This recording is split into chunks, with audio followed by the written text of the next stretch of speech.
Hello, welcome to Simple Answers. In this video, I will be showing you how to make your following lists private on TikTok. The first thing you need to do is open TikTok. Then you are going to tap on the three dashes in the top right hand corner. And you're going to select Settings and Privacy. Then Privacy. And you're going to scroll down until you see Following Lists. You're going to tap on that. And you want to select Only Me. By choosing Only Me, only you will be able to see your following list. And that's it.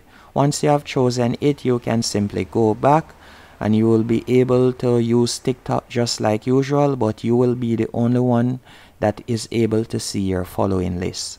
Hope you found this video helpful and informative.